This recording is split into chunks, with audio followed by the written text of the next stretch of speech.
Bell Collective, we have an interesting dilemma. We have a very, very interesting dilemma on our hands. And that dilemma, her name is Selena. Her name is Selena. Her name is Selena. Now, I did not watch the show. I think it was Bring It. Did not know who Selena was, other than that she was made reference to, and then we had seen her previously at the baby shower. And we know that she used to be married to JJ, who is now married to Sogucci, aka Sophia, aka Shantae. All right. I got to bring up the visual. I got to bring up the visual. It's the visual here for me. This is an exhibit of what I'm talking about. Shantae, come here. What y'all call her? So Gucci? Now, here's the thing. I remember this past week, we talked about Real Housewives of Atlanta, and we talked about it from the perspective of, what made the episode so great for me. And I talked about it being the production value of the episode. But there's sometimes when I'm rating an episode and then a character element makes me rate the episode maybe a little bit higher than I actually would have done so initially. Similarly, how I felt like, the inclusion of Akeisha and Sogucci and JJ added an extra added element that the show needed. It was already great, and we were already hammering, like hounding Carlos and Kingdom Reign and Own to bring it back. I felt like second season was elevated. I felt like third season elevated because of the added element of Selena. Now let's talk about why. Okay, let's talk about the why. Now, every once in a while, you come across a character on reality TV that just has it. Whether we want to call it camera balls, whether we want to call it the it factor, I don't know what you want to call it. You can call it what you want, but she got it, whatever you want to call it. Okay. In my opinion, personally, if I were Carlos King, Kingdom Reign, on TV, Warner Brothers, whoever, Discover, I don't know, whoever's all involved in the hirings and the going ons down to the HR, go ahead and submit a contract for Selena for next season. When we talk about an apex for a show, when we talk about a show reaching new heights, I feel like with the combined element of the following that she apparently already has, because y'all been commenting, okay, ever since she first popped up even before she popped up on the screen. And so clearly a lot of y'all know who she is and what she gives, okay? And personally, I got to tell you, I think that not only does she have it, but she is authentically integrated into the lives of the characters that are already on the screen, which makes her the perfect fit. I haven't seen such a perfect fit since Dorinda, okay? On the Real Housewives of New York, somebody who's always been there in the mix with these girls. Clearly she knows Tambra. Clearly she knows Latrice, but also clearly she knows Letitia as well, because we saw them have some moments as well in this episode. And clearly she knows Sogucci and JJ and Cliff very well. So I think that there are ways that I feel like characters on the show are interested in making her an integral part of the story. So I feel like there is no other need. There is no other need to find somebody else. I think that she is the dynamic that we need to be going with for the next season. And whoever don't like it, I'm sorry. Because ultimately, what she also does for me is she makes Sogucci more interesting. Here's why. So Gucci in and of herself, the storyline that I see play out with her and Latrice, it don't really add up to me. And it don't add up to me because at this point in time, I understand real estate. And I understand real estate and I understand friendship, but I also understand an exclusive right to sell listing. And if you don't have it, what are we talking about? What are we talking about? Like at the end of the day, unless you had a contract in your hand, it don't make not a bit of difference. And I know she know that. So that's why the storyline doesn't give what I feel like she might want it to give. So it doesn't, the anger towards Latrice doesn't seem as authentic, especially given that Latrice is the one that recommended for you for the show. You understand what I'm saying? And I understand that there's a commission that's missing, but go sell another house. And yes, so Gucci is good for a little light shade here and there, but she doesn't have a lot to do, okay? At least from the perspective of what we're seeing. And so I feel like Selena gives her something to do, something to shake up the dynamic and give us her authentic reaction. I like that she doesn't necessarily get along with Selena. I liked, like, similar to how last season I felt like they had a very authentic conversation about colorism. That was the highlight of the season for me, for her, because it wasn't about no shade. It wasn't about being mad at somebody. It was really about a real issue. The disconnect between her and Selena is real because it also impacts the kids. I want to see how they navigate that. I want to understand how Selena interacts with Cliff being so close to Latrice. Those are things that I want to see. So to me, Selena is the way to go. Some of y'all may disagree, but I don't. Okay. And I said it. All right. So I had to get all of that out of my system. And now we can talk about the episode.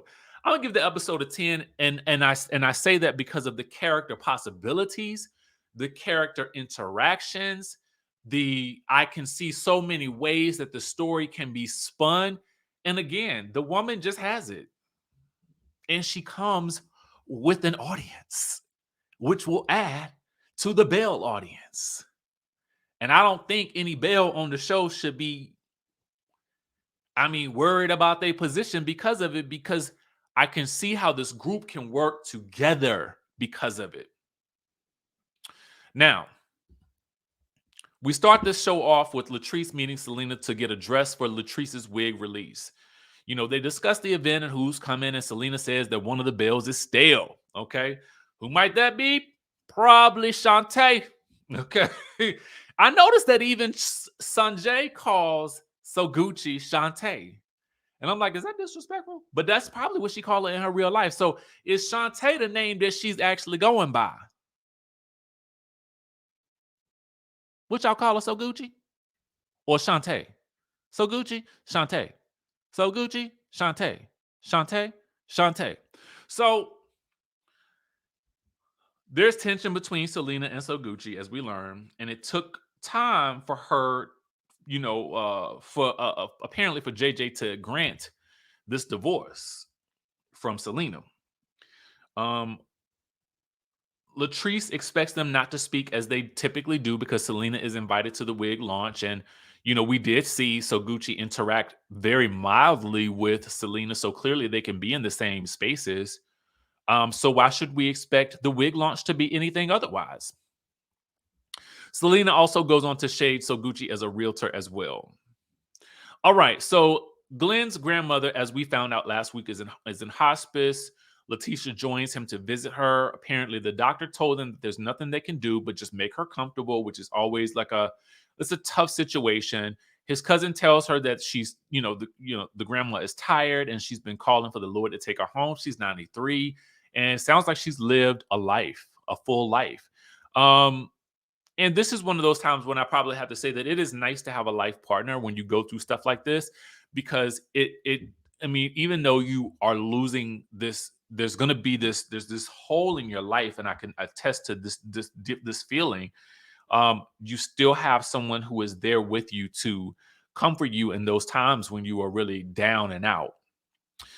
All right, so Letitia stops by Marie's house to drop off some old toys for whatever reason. I guess maybe a toy drive or something. They recap Marie versus Glenn from when he busted up into the lease that Marie was about to sign for Letitia. And it reminds Marie of her own experiences with Cedric, and she gets all emotional about that. And but Marie is ready to start dating. Oh yes, she's ready to start the dating. She's ready to get out there into the Bumble, into the Tinder, into the Hinge. Is what they Hinge to me sounds very strange. Like, that's the strangest name for a dating app to me. Because every time I hear Hinge, I think of Unhinged. Okay. Okay. Anyway, Letitia wants to set her up, but Marie needs the people to sign an NDA, baby. Oh, yes.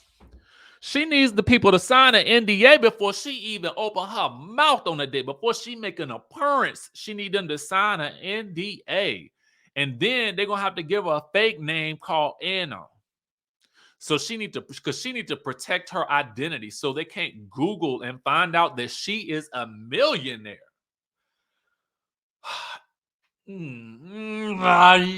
Okay. Let's talk about the logistics of these things. If this were not a reality TV show and the cameras were not gonna be there, this would be another interesting dynamic. But because we know that there's gonna be a camera there, because we know that he's gonna have to sign a release, some of these little aspects are null and void. I mean, for what other reason do you think that you might be there? Who might you be thinking that you're meeting? You got to sign something, and that release is gonna say something similar to the production company or something. You don't think he's gonna be able to Google it and look it up and see why that production company might be in Jackson, Mississippi? I don't know.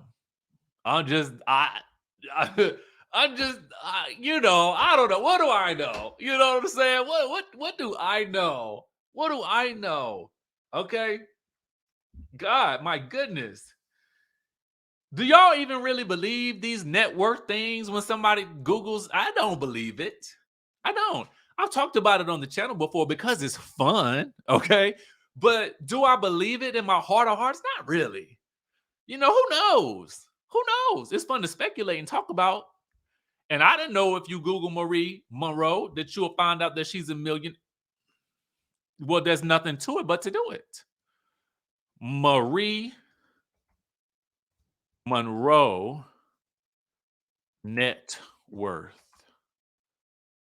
Okay.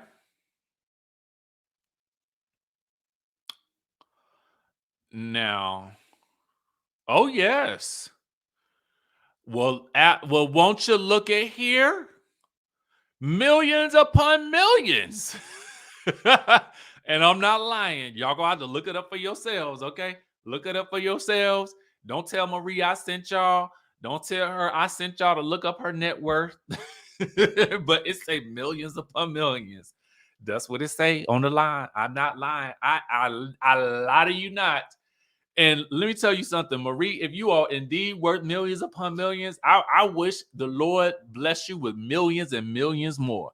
And then can you call me or email me and tell me how to get to that many millions? Okay. I want as many millions as they say you got. All right. I want that many millions. Can I be a mentee for you? Can you be my mentor, Marie? Please. And actually, now that it don't matter to me now because it won't make a difference now. But I mean, listen, maybe having NDAs for your dates may not be a bad thing. I mean, she is on reality TV at this point, so the woman don't want nobody to extort her for those millions. And he gotta have nice teeth. Did I mention that? So anyway, Latrice and Mandy, They head to the new location at the Goddess Lens, which they are renovating. Apparently, she and Cliff have been going at it about it. Their different opinions about the building. And right on time, as they are talking, the overseer, aka the overlord, aka Thanos, aka God Emperor Almighty, shows up, of course, because he knows exactly where where Latrice is. He might have Glenn's tracker and recording devices on Latrice. I don't know. I don't know. I'm making listen. Let me put the alleged badge up here before they come after me. But allegedly, he may. Maybe he using Glenn's paraphernalia. Maybe he using Glenn's equipment. You know what I'm saying? Tell me why did we go wrong, baby? I tell you where you went wrong. Online with them Instagram thoughts. Okay. Anyway, where was I at? So these are some interesting facts. So Cliff has been trying to get her a building for the last 3 years. Okay. Maybe she wanted to do it on her own, so she ain't got to be under your thumb, Thanos. So anyway, Mandy says that he has to be patient and know it's hers and not his. So apparently, Latrice made him take the contracting job, but he's not an actual contractor to do the build out. But the goal is to have it done like in 6 months, but he says it's going to be more like a year. Personally speaking, I would keep him out of my business because it sounds like he got enough control over you. And that's no shade, because how my heart is with you, Latrice. But it sounds like he trying to exert enough control over the rest of your life at home. So I feel like you should hire your own contractors so that if something goes wrong, you can curse them out and feel okay about it when you walk home, right? Because you can't really. I don't know how bad you can curse out Thanos before he get to cursing you out and calling you a bee and a snake. Okay.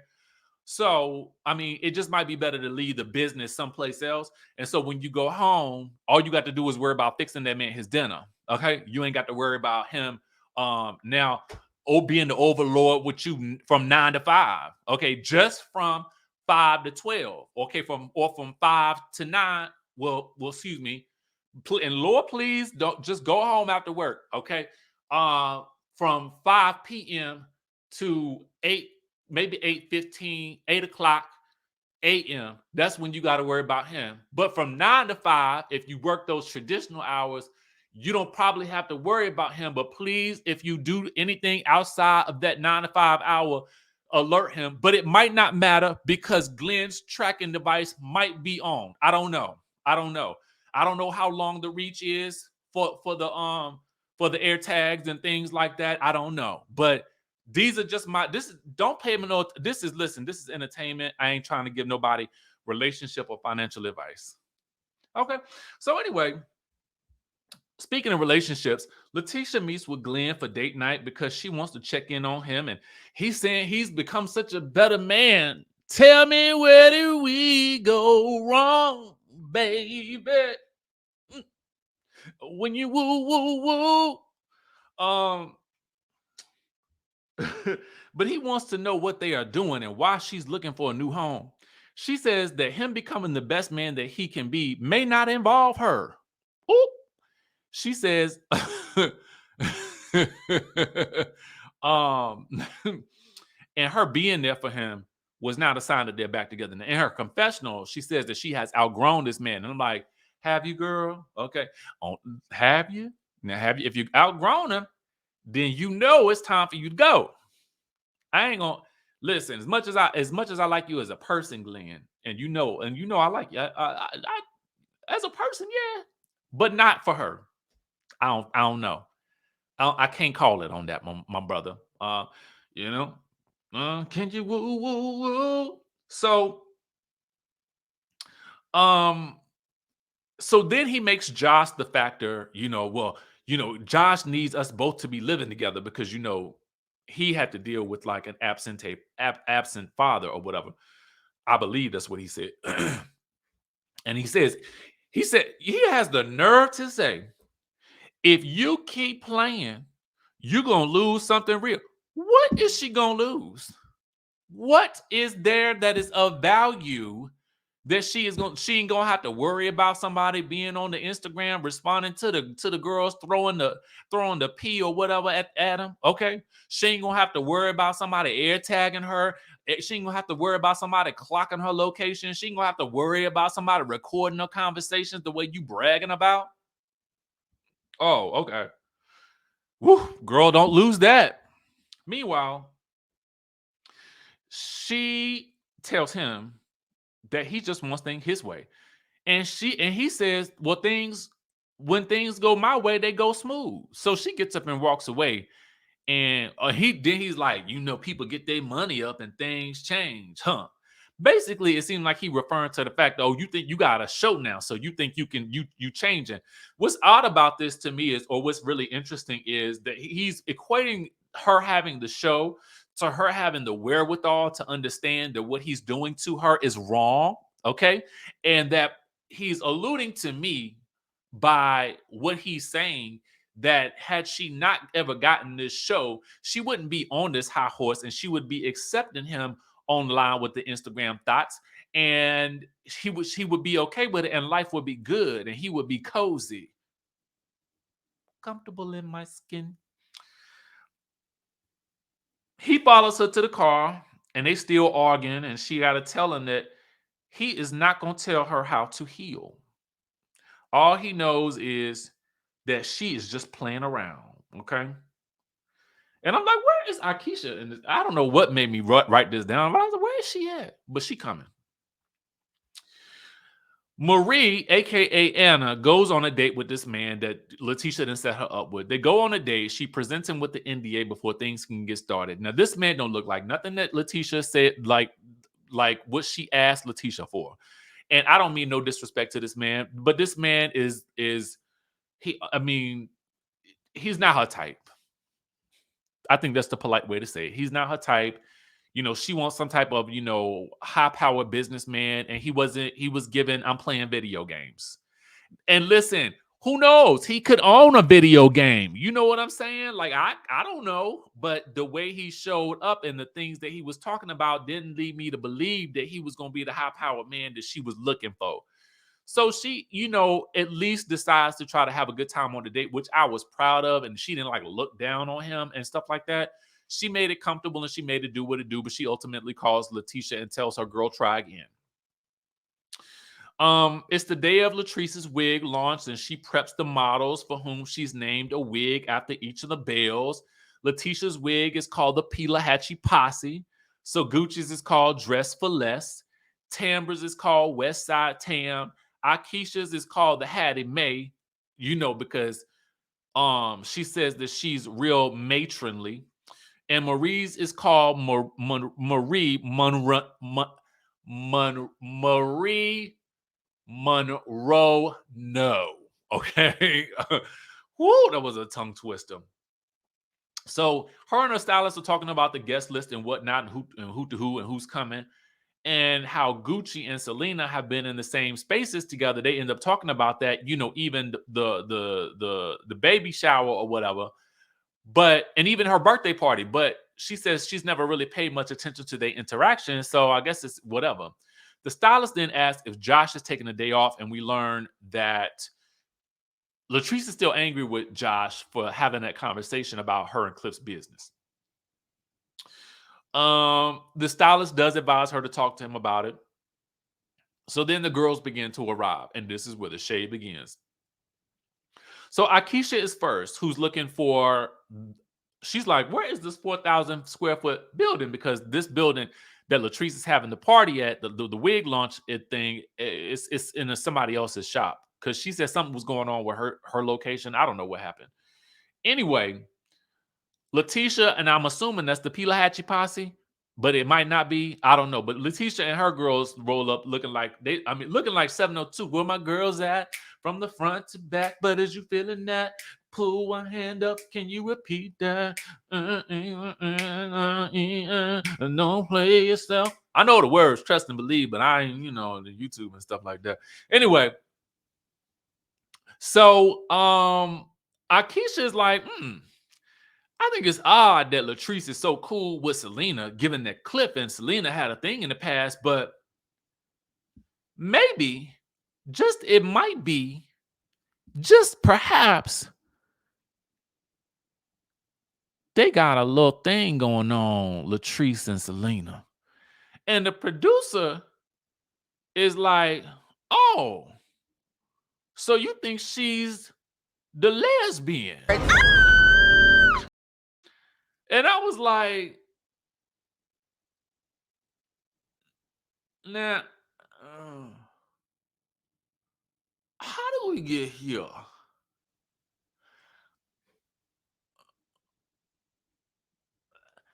See,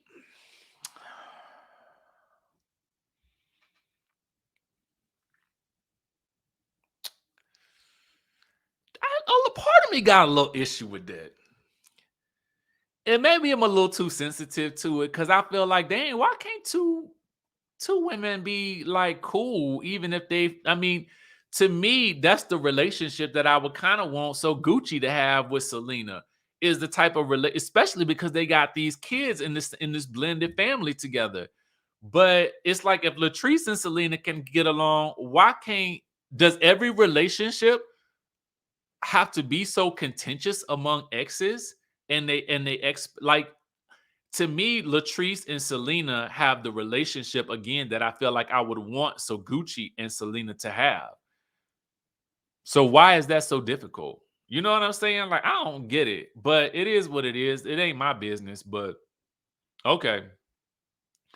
So Tambra arrives next, and then Gucci arrives, but she, barely won't. She gives, um Latrice a Nene hug and a dry high, and Latrice was hoping for a warm embrace, but okay.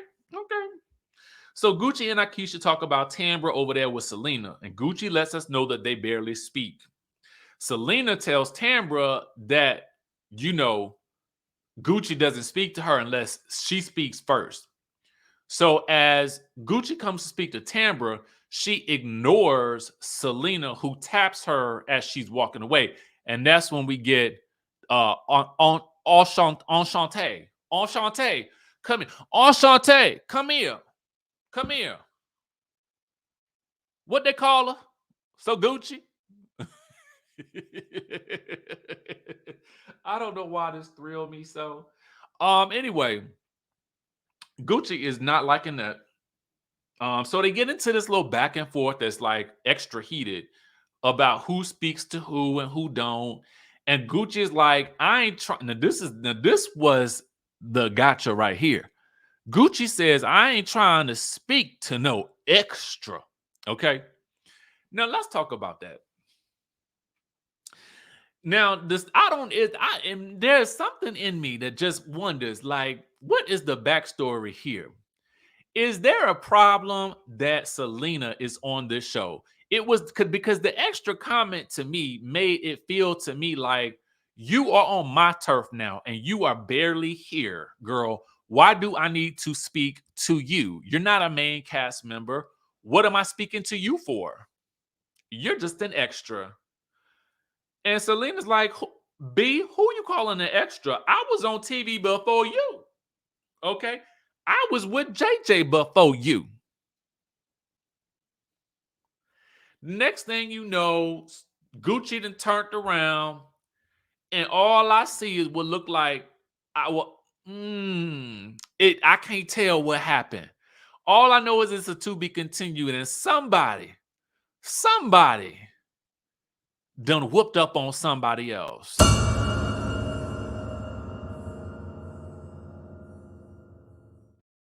I guess we gotta wait till next week to find out more. So y'all let me know what y'all think in the comment section down below. Who y'all think hit who, what y'all think happened. And I'm interested, but that extra comment to me was what was so interesting. So y'all let me know what y'all think that you just an extra mean, okay? Is it a coincidence? Is it a coincidence? I ask you. Is it a coincidence? Is it a coincidence? Is it a coincidence? I ask you. Is it a